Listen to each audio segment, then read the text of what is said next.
সবাই একটু ঘুরতে এসে এই জায়গাটাই বুঝতে পারে, প্রাকৃতিক দৃশ্য দেখতে পারে সুন্দর একটা, পেছনে গঙ্গা। ঠান্ডা লাগবে। হ্যাঁ প্রচুর ঠান্ডা, আর সময় কি ঠান্ডা লাগছিল। আরে অন্ধকার হয়ে যাচ্ছে, তারপরে ভিডিও মনে হচ্ছে স্টার্ট করবে। অন্ধকারেই ভালো লাগবে। আমরা পুলিশের ভয়ে এখন পালাচ্ছি।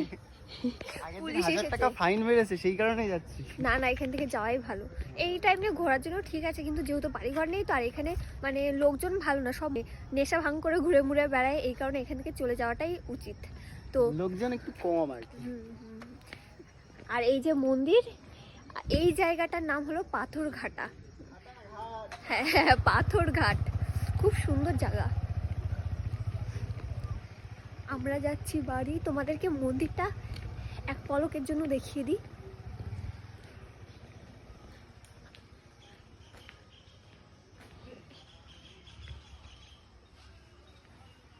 আর আজকের এই ছোট্ট ব্লগটা তোমাদের কেমন লাগলো অবশ্যই কমেন্টে জানিও, আর ভালো লাগলে লাইক কমেন্ট শেয়ার এবং সাবস্ক্রাইব করে দিও।